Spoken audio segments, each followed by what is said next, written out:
Vamos a estar conversando un poco sobre este tema de unicornios, ecosistemas, bueno, ¿son el foco, no son el foco? ¿Qué sabemos de estos unicornios?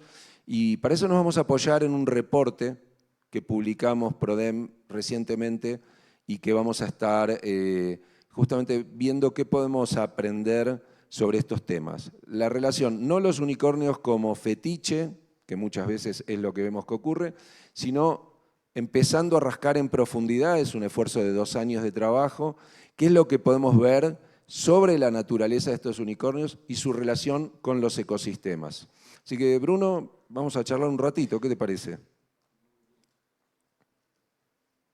Me parece que nos falta un micrófono, ¿puede ser? No, ahí lo trae Bruno. Y esto es tuyo también. Bueno, buenos días. Gracias, Hugo, por la oportunidad.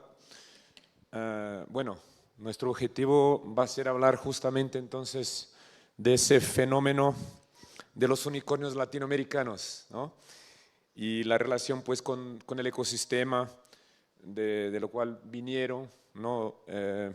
Hacen parte y lo siguen impactando.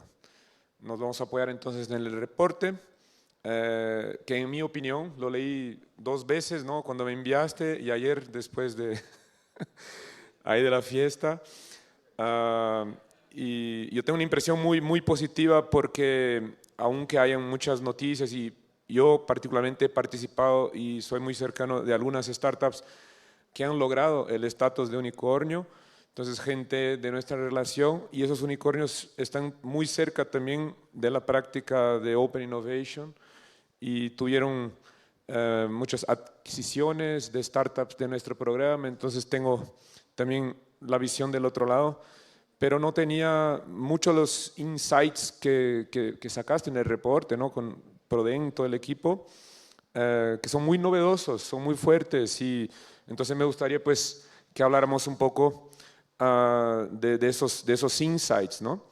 Bueno, el reporte fue un trabajo muy bien elaborado, entonces los felicito, muchas informaciones de la trayectoria, y podemos empezar entonces, mira, con algunos de los principales insights, datos, para ver y que nos explique un poquito más Hugo, ¿no? Entonces, primero, podemos hablar un poco del perfil de los fundadores. A ver, lo voy a acompañar por acá. Sí, donde pues ya otros reportes, ¿no? Hablan de la calidad educacional, de la experiencia que tuvieron los emprendedores, ¿no? En su trayectoria.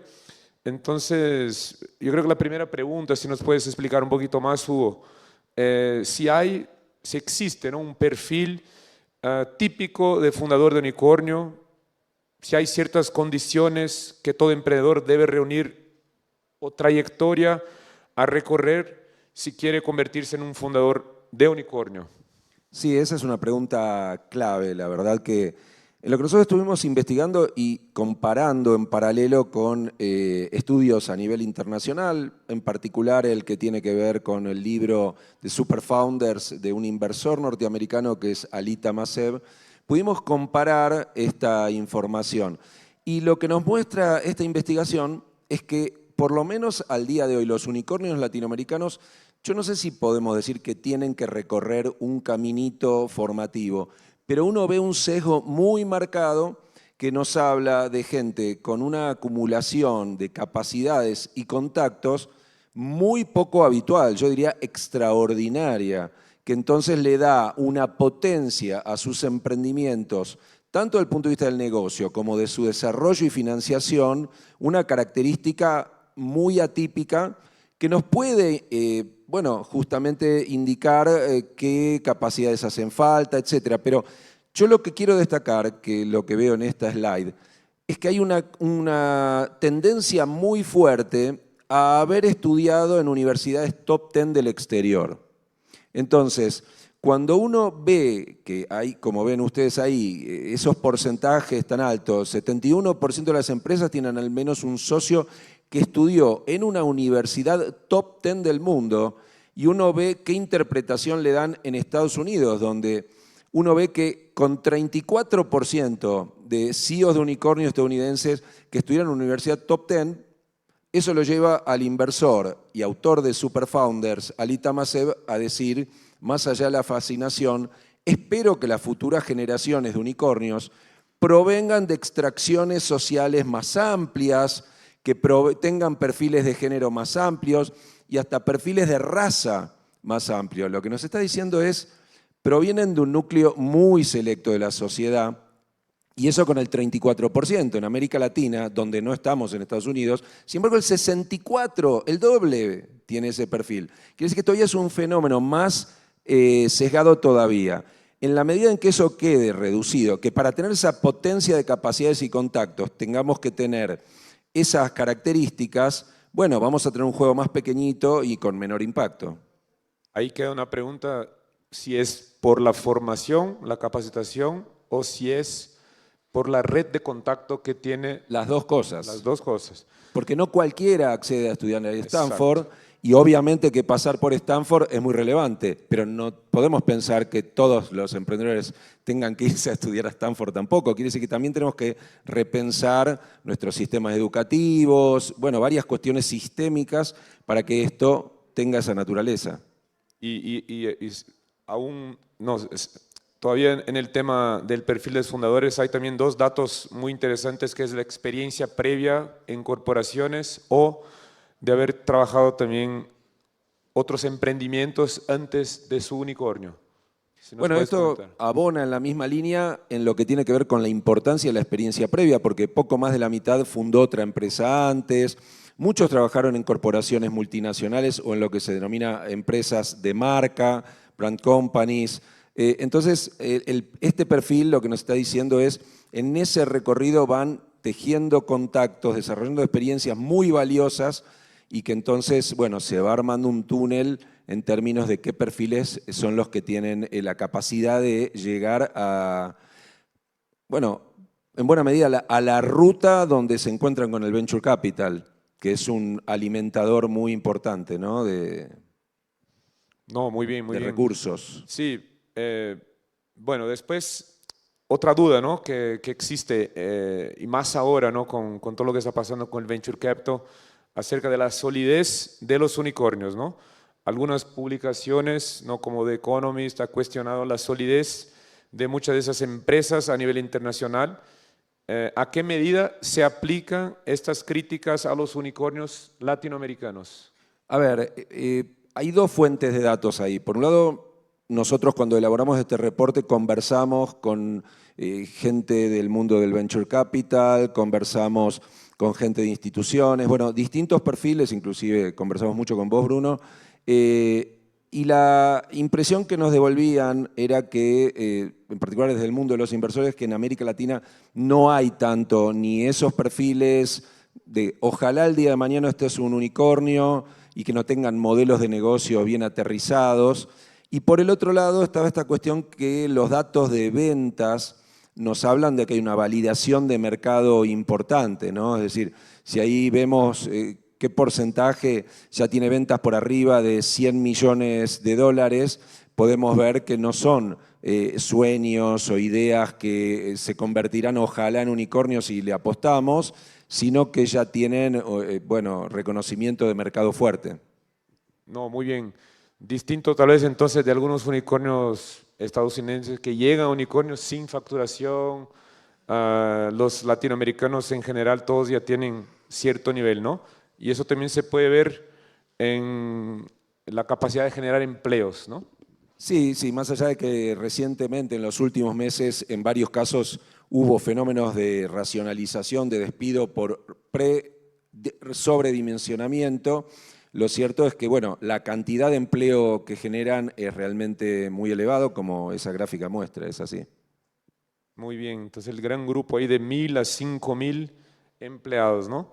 Bueno, hay otro punto bastante interesante que no es tan evidente, aunque después de verlo ya uno lo comprende, ¿no? Un poco más, pero los tiempos para que una empresa se convierta en unicornio se ha reducido mucho en los últimos años, ¿no? Entonces, ¿a qué lo atribuyes? A ver, del 2011 en adelante, después de la crisis de Lehman, hay mucha inyección de capitales a nivel internacional y se asiste a un periodo de unos 4 años aproximadamente donde hay mucho venture capital buscando con apetito startups. Pero eso ocurre en un contexto de aceleración del cambio tecnológico, que no me voy a extender por falta de tiempo acá a qué refiere, pero que continúa, que la pandemia lo aceleró y entonces la confluencia de ambos factores ha hecho que este fenómeno pase de 20 años en el 2000 a 7 años en el 2015 y en el 2020 3,5 años. Es probable que por eso decimos final de fiesta, porque ese escenario financiero internacional cambió, pero de todas maneras ya no va a volver a 20 años ni a 16, sino que entendemos que ya ha habido un acortamiento que aunque no a 3,5 va a quedar. Porque de todas maneras en el medio del venture capital como industria se siguió desarrollando y la aceleración del cambio tecnológico continúa hacia adelante. No será 3,5, pero no sabemos exacto si será 8, 7 o cuánto, pero ya no será 20. Un comentario que vi en el reporte ahora no me acuerdo el nombre, pero el fundador de CASEC. Sí, Hernán Casá. Hernán. Entonces él dice que al principio financiaban empresas que tenían que crear nuevos mercados. Totalmente. Y los nuevos fondos, los más recientes, ¿no? Ya financian startups que se convierten en unicornio en mercados que ya existen. Y eso puede también explicar. Bien, sí, definitivamente. Buen punto. No, muy bueno. Bueno, ahora se habla también de la concentración. A ver, acá bueno, acá estamos en el apoyo, espérate. Yo quiero hablar un poquito de la concentración, a ver si es el otro slide, perdón. Perdón. De la concentración sectorial de los unicornios, ¿no? Entonces, ¿alguna diferencia entre los unicornios latinoamericanos y americanos? Si podrías comentar un poquito de eso. Sí, a ver, sin pretender que los modelos de negocio o la profundidad innovativa sea la misma, lo cierto es que desde el punto de vista del tipo de negocios hay diferencias, ¿no? Por ejemplo, en América Latina hay una concentración muy fuerte, predominante en fintech, que es un sector muy sensible al cambio de escenario internacional ahora, por dar un ejemplo. Pero en otros segmentos que ahí están con un relampaguito identificados y que hablan de una mayor profundidad innovativa, de una mayor capacidad de impactar transversalmente en distintos segmentos de la sociedad, ahí hay una menor presencia. Inteligencia artificial, algo que hoy en día está tan en boga, bueno, ahí tenemos menos. Health tech, ahí tenemos menos. Auto and Transportation, Mobile Telecommunications, Hardware, es decir, donde hay mucha más I+D, donde hay mucha más innovación y donde hay mucho más impacto, ahí tenemos menos.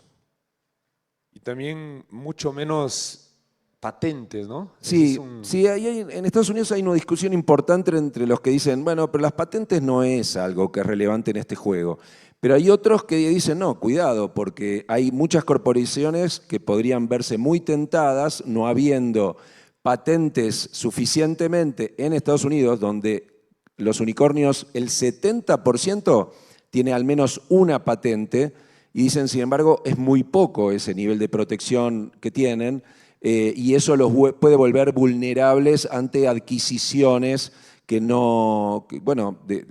los haga perder esa capacidad. En América Latina el 8% nada más tiene una patente. Entonces, sin sacar conclusiones definitivas, nos parece que el dato es relevante como para la discusión, ¿no? Pero hay una correlación si la startup está en sectores donde la innovación es más modelo de negocios, audiencia, como un Nubank, un iFood, y no tanto una nueva tecnología disruptiva, entonces No, es que los Mercado Libre, los Despegar, todo lo que tiene que ver con e-commerce es muy importante, no lo podemos desconocer, pero lo que hay es casilleros vacíos que hay que ver cómo se completan, que tienen que ver con un desarrollo tecnológico más profundo. Me parece que revela eso. Perfecto. Bueno, tenemos poquito tiempo, pero uno de los insights creo que más importantes acá es el rol del ecosistema en la generación del unicornio y el rol del unicornio en el desarrollo del ecosistema. Sí, ahí hay un punto muy importante que los invito a que lo lean porque es la temática que más nos interesa, aunque no nos quedemos con demasiado tiempo, que es que nos encontramos sorpresiva y contraintuitivamente, primero con que el apoyo de los ecosistemas ha sido mayor que el que imaginábamos de antemano. Ahí ustedes pueden ver, después lo pueden ver detenidamente, qué porcentaje recibió apoyo público, apoyo de organizaciones del ecosistema. Pero, por ejemplo, en un caso como Argentina, el 70% tuvo apoyo de algún tipo de programa público de innovación. Y eso es algo que a nosotros nos sorprendió, lo constatamos después. En otros países el apoyo tuvo más que ver con que por ahí fueron invertidos por un fondo de inversión, pero ese fondo de inversión fue beneficiario de un programa de desarrollo de la industria de capital, de venture capital. Entonces uno podría decir que hubo un beneficio indirecto desde una política del ecosistema.